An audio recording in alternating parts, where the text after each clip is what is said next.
Stormtracker 9 weather with Chief Meteorologist Justin Stapleton.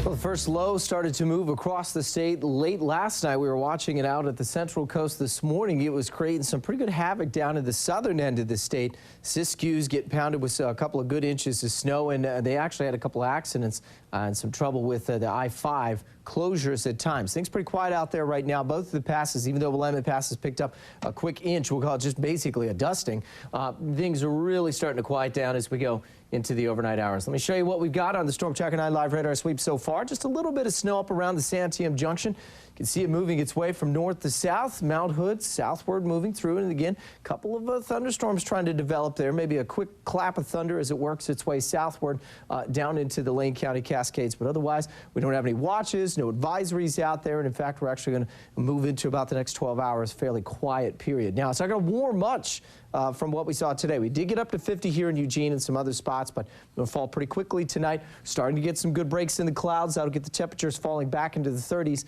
and likely as we go overnight tonight, down close to freezing. 34 out towards Blue River and some parts of the Cascade foothills. We've also got 26 on top of Willamette Pass right now, 41 here in Eugene and Corvallis. Tad warmer as you get down towards North Bend and Roseburg. They're sitting both at 36. What about rain? Well, most of it came late last night and early this morning. Picked up about 2/10 of an inch in Corvallis, just about 1500ths here in Eugene, about 1/10 down towards Roseburg, and a big winter up towards Astoria.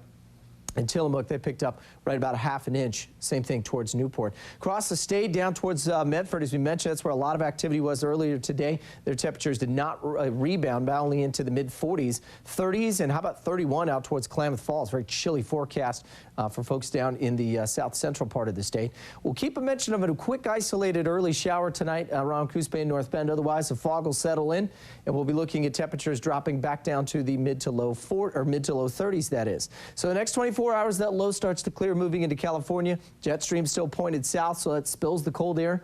And we also have the next warm front starting to approach. Now, that will mainly hold off until late tomorrow afternoon and evening. But what we're watching for late week is 2 storms, Thursday and then a huge globby mess for Friday. Both of those are going to be stronger than what came through over the last 24 hours. So we've got more rain and snow coming at the end of the week because of the cold nature of the air. The snow lines will stay low, too, around 1,500 to 2,000 feet. And the strongest storm, including some good wind potential out along the coast, will be blasting through here on Friday and Saturday. So we'll go isolated showers at the coast tomorrow. Then the rain starts to pick up in intensity Friday, Saturday, and it looks like most of next week is going to be fairly active as well.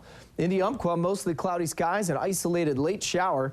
Upper 40s tomorrow, Thursday, Friday. Then we cool off just a bit, but we increase the rain by Friday and Saturday. In the Cascades, we'll see mostly cloudy, some isolated snow flurries at times. Freezing levels quite low, around 2,000 feet. Mostly cloudy but dry in Bend and Redmond tomorrow.